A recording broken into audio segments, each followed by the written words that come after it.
आज हम आप सबके मध्य में, जैसे वृंदावन में कथा होती है, अयोध्या में कथा होती है, तो संतों का विशेष रूप से आगमन सब जगह होता ही है। कथा तो जहां भी हो सब जगह विशेष है, लेकिन तीर्थों में विशेषता इसलिए अधिक है वहां तीर्थ निवास करने वाले महापुरुष संतों का कथा में आगमन होता है और वे प्रत्यक्ष रूप में तो हमें लगता है कि संत पधारे हैं, महापुरुष पधारे हैं, पर वास्तव में तीर्थ के जो देवता हैं वे ही महापुरुषों के रूप में आते हैं। अब श्री जगन्नाथपुरी में महाप्रभु जगन्नाथ जी का दर्शन करने के लिए आप मानव लोग ही रहते हैं, ऐसा नहीं है। यहां देवता भी अलग अलग रूप धारण करके महाप्रभु जगन्नाथ जी का दर्शन करने के लिए आते हैं। और जब उन देवताओं को पता चलता है कि महाप्रभु जगन्नाथ का दर्शन, महाप्रसाद का सुंदर भाव तो मिल ही रहा है, साथ ही वक्तागण यहां आके कथा भी सुना रहे हैं, तो वे सब देवता कथा में भी आते हैं। तो कैसे आवें? अब चतुर्भुज रूप में आएंगे, षडभुज रूप में आएंगे, पूरे श्रृंगार में आएंगे, तो कोई उन्हें बैठने नहीं देगा। तो इसलिए कथा में आए हुए विशेष महानुभाव संत जनों के रूप में तीर्थ देव ही कथा में पधारते हैं। ये सौभाग्य बड़े बड़े शहरों में नहीं मिलता। बड़े बड़े शहरों में कथा होगी तो श्रोता ही आएंगे बस, पर संतों का आगमन नहीं होता। लेकिन तीर्थों में जब कथा होती है तो संत महापुरुष पधारते हैं और उनके दर्शन साक्षात वहां तीर्थ के देव के दर्शन के समान है। और एक और बात, तीर्थ के देवता ही आते हैं, स्वयं तीर्थ भी तो एक देव है। मान लीजिए कोई देवता नहीं आए हैं तो वहां के संत के रूप में वह तीर्थ ही सचल रूप धारण करके आया है। अब जगन्नाथपुरी स्वयं तीर्थ है, स्वयं स्थान है, स्वयं भगवान का स्वरूप है।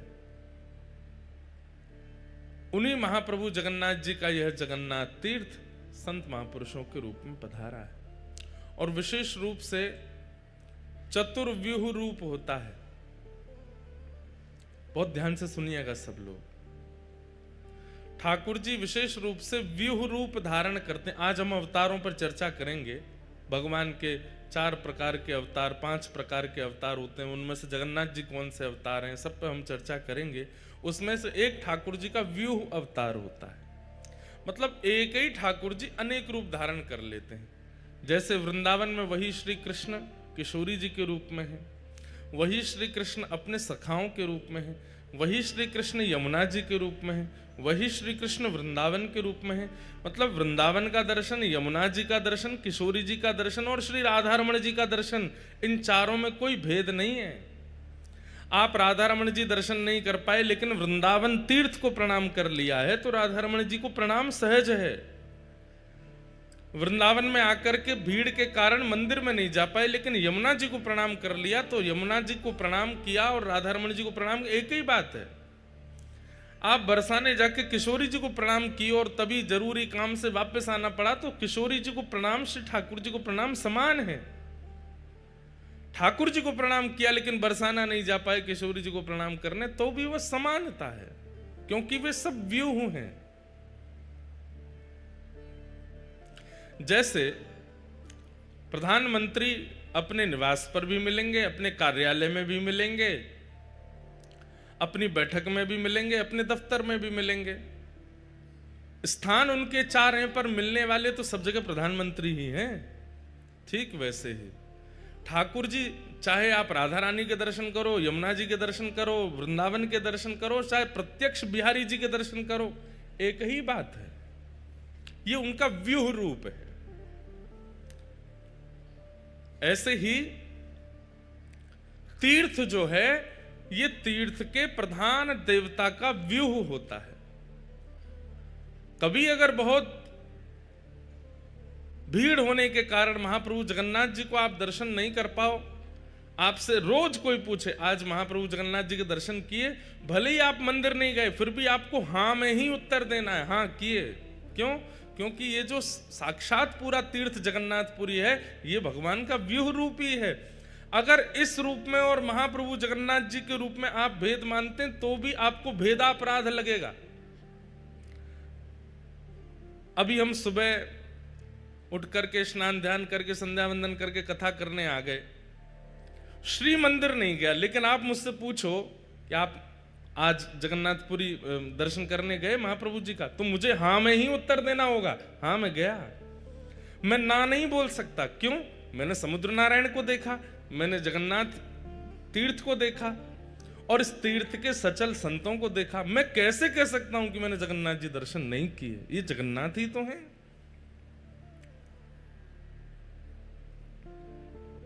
सीधी बात, दूध से दिया नहीं जलेगा, पर दूध में घी नहीं है ऐसा नहीं है। दूध में घी है पर प्रकट करना पड़ता है। ऐसे ही ये तीर्थ हो या तीर्थ की नदियां हो, सरोवर हो, तालाब हो, पोखर हो या समुद्र हो, या तीर्थ निवास करने वाले संत हो, ये भगवान के व्यूह रूप हैं। इनका दर्शन और जगन्नाथ जी का दर्शन, उसमें कोई भेद नहीं। और एक बात बताएं हम, आप जिस दिन इस प्रकार से तीर्थ में रहने लग गए, उस दिन आपको केवल महाप्रभु जी का दर्शन करने श्री मंदिर नहीं जाना पड़ेगा। आप जहां हो महाप्रभु जी वहीं प्रकट हो जाएंगे, क्योंकि आप पूरे तीर्थ को ही भगवान का व्यूह मानते हो। भैया, गंगा भले ही बनारस को पवित्र कर रही है, गंगा भले ही प्रयागराज को पवित्र कर रही है, गंगा भले ही ऋषिकेश हरिद्वार को पवित्र कर रही है, पर मूल उद्गम तो गंगोत्री है ना। इसलिए गंगोत्री की महत्वता, गंगोत्री का प्रणाम अद्भुत है।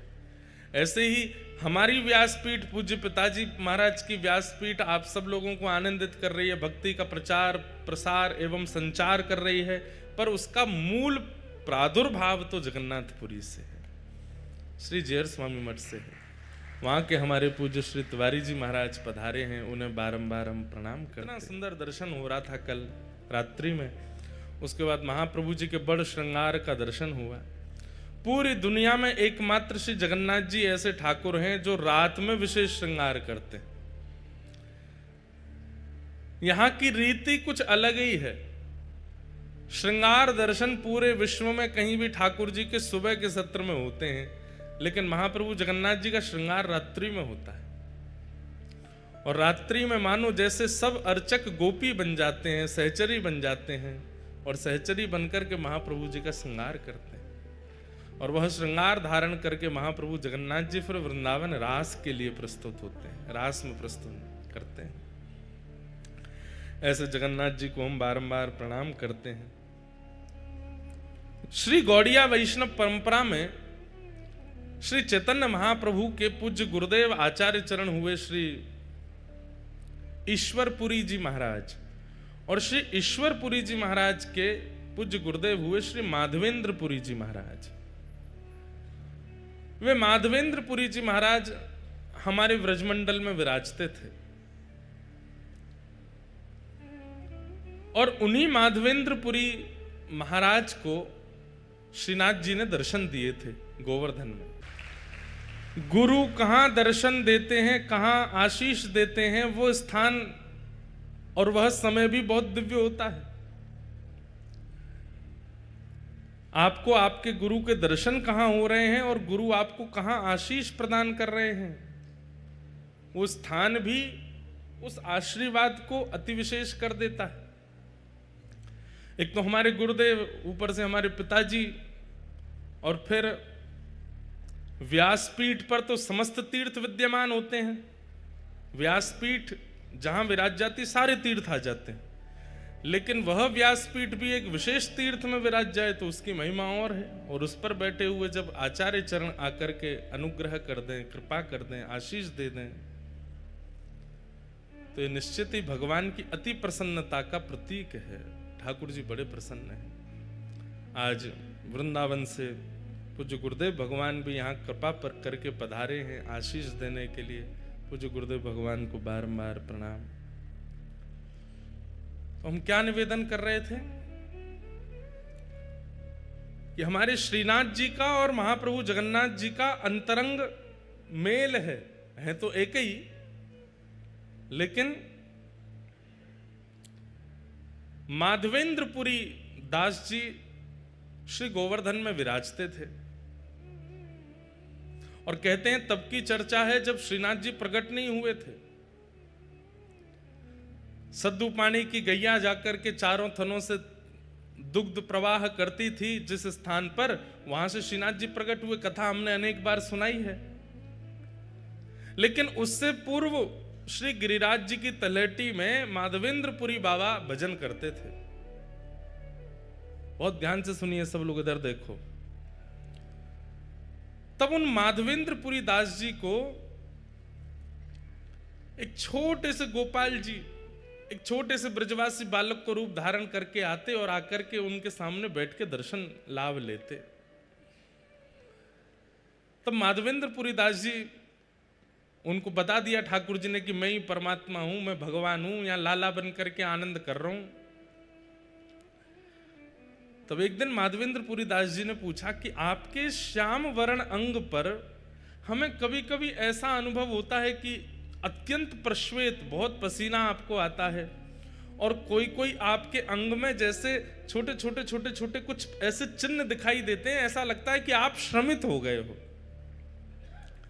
तो श्रीनाथ जी बोले, मैं यहां गिरिराज पर्वत में विराजूं भीतर, दोपहरिया में बहुत जोर से धूप पड़े और वह धूप के कारण मुझको बहुत जोर से गर्मी लगे, मेरे सर्वांगीण अंग में बड़ी उष्णता है जाए, कहीं कहीं छाले पड़ जाएं, मैं जोर से जल जाऊं। वैसे तो मुझको दूध को अभिषेक किया जाए, मुझको दूध पिवायो जाए, मुझको 56 भोग परवाए जाए, पंचामृत अभिषेक ते मेरो आनंद कियो जाए, पर वासे नैकात देर के काजे तो सुख मिले, लेकिन फिरते ये पीड़ा हेन लग जाए। माधवेंद्रपुरी दास जी बोले, तो भगवान आज्ञा करो, आपकी ये पीड़ा हमेशा के लिए दूर कैसे होगी? बोले कि बढ़िया वारो कपूर और चंदन में घिस करके केसर मिश्रित करके जब चंदन तैयार करके मेरे श्री अंग पे लगाए हो जाएगो, तब मुझको सुख मिलेगो। तो माधवेंद्रपुरी दास जी बोले, तो मैं चंदन तैयार कर देता हूं। बोले कि ना, ऐसा वैसा चंदन नहीं, अब लगाओ तो फिर बढ़िया वारो लगाओ। तो बोले बढ़िया वारो चंदन कहां मिलेगा वो बताओ। बोले सबसे बढ़िया कपूर मिले चक्र तीर्थ में, जगन्नाथपुरी। और सबसे बढ़िया मलय चंदन, मलियागिरी चंदन भी कहां मिले? बोले जगन्नाथपुरी में। और बोले वहां मेरो एक स्वरूप है, चंदन लागी हुए, रोज चंदन लगाए हो जाए। आप तो वहीं जाओ और वहां से चंदन लेकर के आओ और आकर के मेरे श्री अंग पे लगाओ, तब मुझको सुख मिलेगा। तब माधवेंद्रपुरी दास जी श्रीनाथ जी की आज्ञा प्राप्त करके निकले हैं नीलाचल धाम के लिए, ठाकुर जी के सुख के लिए। देखो एक बात, हम लोग ठाकुर जी की सेवा में कोई भी सामग्री प्रस्तुत नहीं कर सकते। उस सामग्री में भी सर्वश्रेष्ठ सामग्री जो हो, और वो सामग्री भी सर्वश्रेष्ठ रूप से जहां निर्मित होती हो, वही ठाकुर जी की सेवा में लानी चाहिए। स्वयं श्रीनाथ जी माधवेंद्र जी से बोले, वो चंदन तो तुम यहीं घिस दोगे, लेकिन बढ़िया वारो तो वहीं मिलेगो, बढ़िया वारो कपूर तो वहीं मिलेगो, वहां से लेके आओ। इसका मतलब क्या है? ठाकुर जी को विशेष प्रिय नहीं है, लेकिन वो हमें परखते हैं कि हमें प्रस्तुत करने के लिए कुछ विशेष देना उचित लगता है कि नहीं, वो ठाकुर जी देखते हैं। अब चंदन यात्रा पे आप अपने घर पे चंदन घिस के लगा दो ठाकुर जी को, ठाकुर जी कहेंगे ठीक है, काम चलाओ तो कर ही दियो काम, लेकिन आप पूरी उसकी व्यवस्था करो, वहां से जल मंगा रहे हैं, वहां से कपूर मंगा रहे हैं, वहां से केसर मंगवा रहे हैं, 4 आदमियों को भेज के कर रहे हैं, स्वयं जाकर के कर रहे हैं, उससे ठाकुर जी और ज्यादा प्रसन्न होते हैं। देखो मेरे सुख के काजे कितना श्रम कर रहे हो है। हमारे गिरधर लाल जी की स्नान यात्रा पर स्नान होता है। अब स्नान यात्रा, स्नान कराना, टोंटी का जल भरो, करा दो स्नान, उसमें थोड़ा केसर आदि डाल दो, करा दो स्नान। नहीं, हम हमारे सब वैष्णव, सब हमारे जितने मित्र परिकर हैं, जितने हमारे पंडित जी, सबके साथ अवसर होगा, कथा नहीं है तो स्वयं जाएंगे। कहां? उत्तराखंड। उत्तराखंड में श्री यमुना जी सबसे पहले पृथ्वी पर जहां आती हैं उस स्थान का नाम है कटा पत्थर। कटा पत्थर में जाएंगे उत्तराखंड में, वहां से स्नान करके विधि पूर्वक प्रत्येक कलश का पूजन करेंगे। कलश का पूजन करके फिर वहां से शुद्ध यमुना जी का जल, क्रिस्टल वाटर, बिल्कुल दिख जाए नीचे तक महाराज, वहां से यमुना जी लाएंगे और फिर उन यमुना जी को वृंदावन ला करके फिर वृंदावन में जो यमुना जी हैं उनको बढ़िया क्योंकि वृंदावन में यमुना जी तो पूरी सब अपवित्र कर दी लोगों ने, तो 2-4 कपड़े की परत लगा के उन यमुना जी को भरेंगे। फिर वो यमुना जल कटा पत्थर वाले जल में थोड़ा थोड़ा मिला देंगे, तो फिर भाव हो जाएगा यमुना तट का, वृंदावन तट का यमुना जल। फिर उससे ठाकुर जी को स्नान कराते हैं, रात भर मटकों में भर के रखते हैं, ठंडा बिल्कुल शीतल जल हो जाता है। फिर उन जलों में किसी में पुष्प, किसी में सुगंधी, किसी में अष्टगंधा, किसी में कुछ, सब मिला करके फिर ठाकुर जी को स्नान कराते हैं। अब स्नान ही तो कराना है, करा दो ऐसे ही नहीं। मैंने एक बात कथा में कही है कि भक्ति में ठाकुर जी प्रस्तुतिकरण देखते हैं कि आपकी प्रस्तुति कैसी है। उठाए कर दिया, उठाए भोग लगा दिया, थाली में लाए सामने धर दिया कर, ठाकुर जी भी ऐसे फिर पाते नहीं है, बोले कि बेमनते तू करे मैं काहे को पावे आऊं। लेकिन जब ठाकुर जी देखते हैं कि बड़े प्रयास करता है, बड़ा श्रम करता है, बड़ा परिश्रम करता है, मनोबुद्धि लगन से लगता है, ठाकुर जी आते हैं स्वीकार करने। इसलिए कभी भी उत्सव कीजिए, उस उत्सव को काम चलाओ मत कीजिए, या तो करिए मत, और करो तो फिर उसमें इतना लगन से करो, इतनी विशेषता प्रकट कर दो। आप कहेंगे महाराज जी आपने जितने क्रम बताए वो तो धनवानों के हैं, धनवान ही कर सकते हैं ये सब, और जिन पर धन नहीं हो वो क्या करें। भाई कर्मा भाई कोई धनवान तो नहीं है, हमारे सद्दू पाणे कोई धनवान तो नहीं है, धन्ना जाट धनवान तो नहीं है, पर वो धनवान ना होते हुए भी ऐसी क्रिया प्रस्तुत करते हैं कि वह क्रिया में धनवान से भी ज्यादा लगन का दर्शन होता है, और ठाकुर जी आते हैं स्वीकार करने। धन्ना जाट की कथा में हम लोग सुनते हैं कि उनको सामान्य पत्थर शालिग्राम भगवान के रूप में एक संत दे गए, तो धन्ना जी रोज अपनी मां से कहते, मैया मुझे चंदन दिलवा दो, मुझे रोली दिलवा दो, मुझे इत्र दिलवा दो, ठाकुर जी की सेवा करनी है। मां मना करती, नहीं दिलवाती। तो फिर धन्ना जी ने क्या किया, बाहर गए और रोली जैसे दिखने वाले पत्थर लेकर के आए, उनको बढ़िया घिसते हैं, और घिसते घिसते लाल रोली बन जाती है। फिर ठाकुर जी के सामने जाके भावना कर देते हैं, ठाकुर जी मुझ पर धन तो इतना नहीं है कि मैं रोली लाऊं, चंदन लाऊं, इसलिए ये रोली जैसा ही रंग है इसका, आप इसको स्वीकार करो। और प्रेम से लेकर के जब पधराते, ठाकुर जी प्रसन्न होते उनके भाव से। भावना में तो व्यस्त है ना, भले ही धन का व्यय ना करता हो। तो माधवेंद्रपुरी दास जी को श्रीनाथ जी ने आज्ञा की कि आप जगन्नाथपुरी जाओ, वहां से कपूर चंदन लेकर के आओ, वो घिस करके लगाओगे तब मुझे सुख मिलेगा। माधवेंद्रपुरी दास जी निकल पड़े, चलते चलते बालासुर पहुंचे, वहीं पर खीर चोरा गोपीनाथ, इनका पहले नाम केवल गोपीनाथ ही था, खीर चोरा तो माधवेंद्रपुरी दास जी के आने के बाद पड़ गया, पहले इनका नाम केवल, और खीर भी नहीं, उनको बोलते क्षीर चोरा। दूध को क्षीर कहा जाता है, इसलिए भगवान किस में विराजते हैं, क्षीर सागर। तो खीर चोरा तो हम उत्तर भारतीय कहने लग गए हैं, लेकिन वास्तव में वहां पर अधोटे दूध का भोग लगता है ठाकुर जी को, और उसमें थोड़ी बहुत कुछ सामग्री मिलाई जाती है, इसलिए वो क्षीर चोरा गोपीनाथ। पहले उनका नाम केवल गोपीनाथ ही था, वो क्षीर चोरा। तो और ये गोपीनाथ जी बालासुर में जो विराजमान, जिसको अवसर मिले, समय मिले, 3-4 घंटे का रास्ता होगा शायद यहां से, हुआ ना वहां दर्शन करे आना। हमने आज तक दर्शन नहीं किए, पर हमने क्षीर चोरा गोपीनाथ जी कथा खूब सुनाई है, चित्र में दर्शन किए हैं, वहां का प्रसाद भी पाया है, पर दर्शन का अवसर अभी तक नहीं मिला। ये गोपीनाथ जी, क्षीर चोरा गोपीनाथ, ये गोपीनाथ जी सामान्य नहीं है, ये गोपीनाथ जी का स्वरूप स्वयं श्री राम जी के द्वारा निर्मित किया गया है, ये क्षीर चोरा गोपीनाथ। कैसे? जब प्रभु श्री राम वनवास कर रहे थे तो कभी कभी लक्ष्मण जी को ज्ञान उपदेश करते थे, सीता जी से बैठ करके कुछ मधुर चर्चाएं करते थे। तो सीता जी बीच बीच में कभी कभी राम जी से बोलती, सब लोग इधर देखो, ध्यान से सुनो।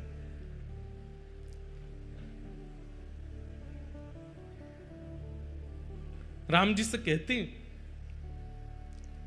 हमने सुना है कि आप द्वापर में कृष्ण रूप धारण करोगे। तो राम जी कहते हैं, हाँ कृष्ण रूप तो धारण करेंगे, और हमने ये भी सुना है कि आपके समस्त अवतारों में अत्यधिक सुंदर अवतार आपका जो होगा वो कृष्णावतार होगा, जिसके रूप को देख करके असंख्य गोपियां, असंख्य ब्रजवासी गण जहां से भी आप गुजरेंगे सब आप पर न्योछावर हो जाएंगे, ऐसा आपका रूप होगा, मैंने सुना है। तो राम जी बोले, अब ये तो प्रभु जाने, राम जी भी कोई कम सुंदर थोड़े ही है। वर्णन आता है कि राम जी जब वनवास करते हैं तो वनवास करते समय वहां के संत जन, वहां के निवासी जन, उनके पास राम जी सामग्री लेने के लिए जाते हैं। वैसे तो सामग्री सब प्रस्तुत राम जी के पास हो जाती है, लेकिन कभी कभी सामग्री प्रस्तुत नहीं होती तो राम जी जाते हैं और जाकर के कहते हैं कि हमें प्रसाद सिद्ध करना है, आदि हमें ये सामग्री दे दो। तो सूखी सामग्री, पक्की सामग्री, जो भी सामग्री देते हैं। अब उस काल में कोई बड़े बड़े व्यापारी तो होते नहीं थे, सब लोग सामग्री व्यय करते थे, उसका जो धन मिलता था उससे घर चलता था। अब राम जी जब, वो तो वनवासी हैं, उन पर धन तो होता नहीं था, तो सब सामग्री लेते थे। तो सामग्री लेने वाले, अब देने वाले को क्या दें? राम जी के पास कोई मुद्राएं तो है नहीं। तो कहते हैं कि राम जी प्रेम से मुस्कुरा जाते हैं, और जैसे ही राम जी प्रसन्न मुद्रा में मुस्कुराते हैं तो जो सामग्री देने वाले होते हैं वो कहते हैं कि हमको दक्षिणा मिल गई, आप तो सामग्री ले जाओ, आप तो बस मुस्कुरा दिया करो। आप खुश हो जाते हैं, आप हंस जाते हैं, आप थोड़े प्रसन्न मुद्रा में हमको देख लेते हैं, हमको लगता है कि हमें सर्वस्व मिल गया। तो राम जी भी कोई कम सुंदर तो नहीं है, एक ही रूप हैं दोनों। लेकिन कृष्ण थोड़े चंचल ज्यादा है ना, इसलिए उनकी रूप माधुरी अद्भुत है। तो सीता जी बोली, द्वापर में आप कृष्णावतार धारण करेंगे और हमने सुना है कि वो कृष्ण स्वरूप बड़ा सुंदर होगा। राम जी बोले, अब कोई कम सुंदर है हम? बोले, नहीं, सुंदर तो आप अभी भी बहुत हो, पर हमें लगता है कि अभी आप इतने सुंदर हो तो कृष्णावतार में और सुंदर, इससे सुंदर और क्या होगा? आप हमें दर्शन करा दीजिए ना। तो राम जी बोले, ठीक है, समय मिलेगा तो मैं दर्शन कराऊंगा। तो फिर राम जी नित्य जाते, एक गुफा में एक शिला है, और उस शिला को अपने बाण से ही ठाकुर जी छेद छेद करके अपने द्वापर में प्रकट होने वाले रूप का निर्माण कर रहे हैं, स्वयं राम जी। आहा, कोई मूर्तिकार ठाकुर जी का रूप बनाता है समझ में आती है, पर स्वयं ठाकुर जी ही अपनी मूर्ति बना रहे हैं, ये कितनी अद्भुतता है। हमारे चित्र बना के कितने सारे बालक लाते हैं, पर अपना चित्र बनाने की कभी मन में सोची भी नहीं। और कोई व्यक्ति अपना चित्र क्यों बनाएगा? लेकिन यहां श्री राघव जी अपना चित्र बना रहे हैं। ऐसे नेत्र हैं, ऐसे कान हैं, ऐसी नासिका है, ऐसे अधर हैं, जैसे हैं बिल्कुल वैसे बना रहे हैं, ऐसी ठोड़ी है, और बड़ी लगन के साथ अपने सर्वांगीण रूप को निर्माण कर रहे हैं, जो अभी प्रकट हुआ ही नहीं है, द्वापर में होगा, उस रूप को त्रेता में प्रकट कर रहे हैं राघव जी। किस लिए? सीता जी को दर्शन कराना है। और नित्य शाम तक निर्माण करते और फिर घास फूस से ढक करके राम जी चले जाते। सीता जी प्रश्न करके खुद ही भूल गई कि उन्होंने दर्शन की अभिलाषा की है, और वो ये सोचने लगी कि राम जी दोपहर में गायब होते हैं, रात्रि में आते हैं, जाते कहां हैं, और ये पूरा दिन करते क्या हैं। एक दिन सीता जी के मन में आई कि मैं चुप के देखूंगी ये कहां जाते हैं। पीछे पीछे जाकर के देखा तो एक विशेष गुफा में जाते हैं और शाम तक वहीं रहते हैं, फिर आते हैं। तो जैसे एक दिन राम जी सुबह स्नान ध्यान और अपने संध्या वंदन के लिए नदी तट पर गए, तो सीता जी पहुंच गई उस गुफा में, और देखूं तो सही क्या है। भीतर जाके देखा तो कुछ नहीं दिखा, एक तरफ घास फूस रखी थी। सीता जी सब जगह खोज खोज के देखी तो घास जैसे ही हटाई, आहा, श्री गोपीनाथ जी ऐसे विराज रहे थे, त्रिभंग लली श्याम सुंदर। राम जी तो सदैव ऐसे रहते हैं, सीधे खड़े रहते हैं, एक हाथ में धनुष, एक हाथ में बाण और एक हाथ में धनुष, दूसरे हाथ से आशीष, यही मुद्रा रहती है राम जी की। लेकिन आज वही राघव जी जिनको सदा ऐसे देखा है, आज वही राम जी मानो ऐसे दोनों भुजा करके और वंशी धारण करके, और बिल्कुल कमर भी टेढ़ी है, मुख भी टेढ़ा है, पाम भी ऐसे, रूप देख करके सीता जी तो मोहित हो गए।